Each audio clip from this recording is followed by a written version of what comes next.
La brûlure bactérienne des rosacées, surnommée le feu bactérien, est une maladie dévastatrice dans les pépinières ornementales du Québec.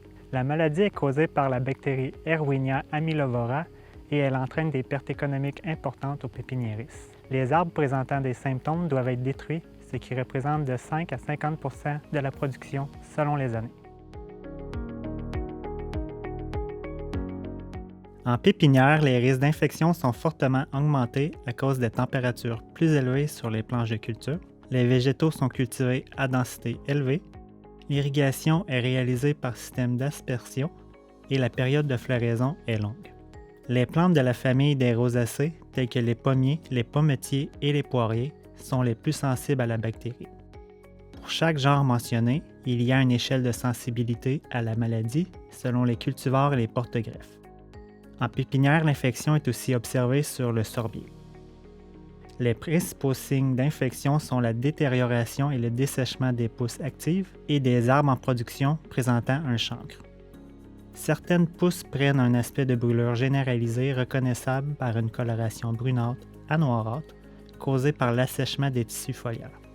Il y a ensuite formation d'une courbure au bout de la pousse qui forme une crosse.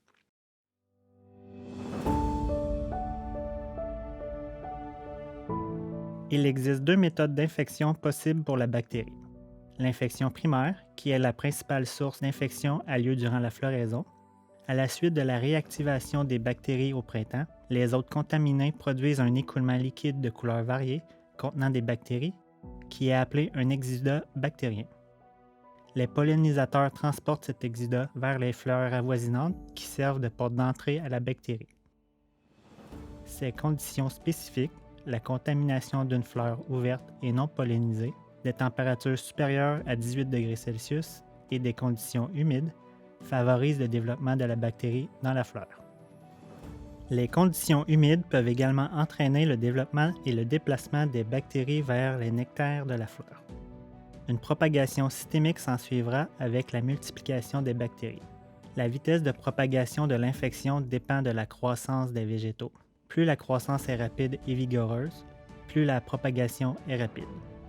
Les principaux symptômes sont généralement visibles à partir du début juillet, avec un sommet à la fin du mois, et ce jusqu'à la fin de la croissance de l'arbre. L'infection secondaire a lieu principalement durant la saison de croissance. Les différentes blessures causées par la taille, le transport, les animaux ou les événements météorologiques violents sont une porte d'entrée à de nouvelles infections. La présence de micro-blessures causées par la friction des tissus et les insectes piqueurs peut aussi être une porte d'entrée pour la maladie. La contamination a lieu par le transport de l'exudat sur le site de la blessure ou un contact direct avec un hôte infecté. Il en résulte une propagation systémique de la bactérie dans l'arbre. Le symptôme de l'infection secondaire reste habituellement en dormance et se manifeste à la saison de croissance suivante. À la suite de la saison de croissance, les bactéries peuvent survivre sur l'hôte infecté durant l'hiver. Elles forment des structures d'hivernation comme une lésion nécrotique de l'écorce, aussi appelée un chancre, et des fruits momifiés. En pépinière ornementale, il n'est pas possible de tailler le plant infecté. Comme la bactérie migre rapidement dans les arbres de petit calibre, une taille rendrait le plant invendable. Il est important d'effectuer une tournée de culture avant le débourrement des arbres pour détecter et détruire les spécimens ayant des chancres dans les productions en contenant ou en champ. À partir de la fin juin, il est primordial de faire une inspection des arbres en production pour détecter rapidement les signes d'infection et détruire les végétaux atteints. De bonnes pratiques culturales sont nécessaires pour réduire les risques d'infection. Il est important de faire l'achat de matériel certifié exempt de la maladie et de ne pas propager des plants que l'on soupçonne d'être infectés. Réduire au minimum les opérations de taille et désinfecter les outils est recommandé. De plus, il est possible de choisir des cultivars et des porte-greffes moins sensibles à la maladie. Une gestion raisonnée de l'espace culturel est essentielle afin de réduire les risques. Les arbres de deuxième année et plus ne devraient pas être mélangés ou être à proximité des nouveaux arrivages. L'IGDO a réévalué l'efficacité de mettre les végétaux sous une structure de serre recouverte d'un filet anti-insectes pour empêcher les pollinisateurs de propager la bactérie durant la floraison. Cette méthode, répétée sur plusieurs années, a permis de réduire les cas d'infection au feu bactérien en pépinière ornementale à raison de près de 100%. Il existe plusieurs biopesticides disponibles sur le marché pour atténuer le risque d'infection. Les agents antagonistes font compétition à la colonisation de la fleur par la bactérie, tels que Bacillus subtilis, Pseudomonas fluorescens et Oreobasidium pullulens. Pour la lutte chimique, différentes formes de cuivre préviennent le développement de la bactérie. Des antibiotiques sont aussi disponibles pour arrêter la multiplication de celle-ci.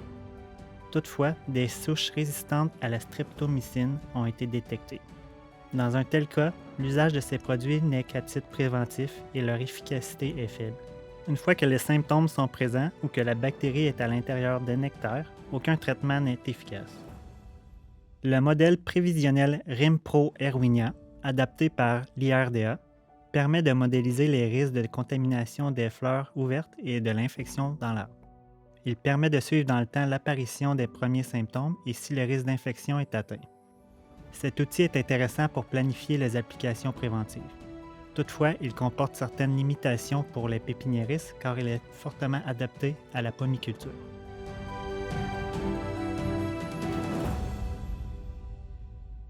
Une approche de gestion intégrée qui permet de diminuer au minimum les risques d'infection passe avant tout par la détection rapide et la destruction des arbres atteints. Il est aussi possible de réduire considérablement les risques d'infection en utilisant un filet d'exclusion durant la floraison et en appliquant les pratiques culturales proposées. Je vous invite à lire la fiche complète pour en apprendre davantage sur la brûlure bactérienne des rosacées.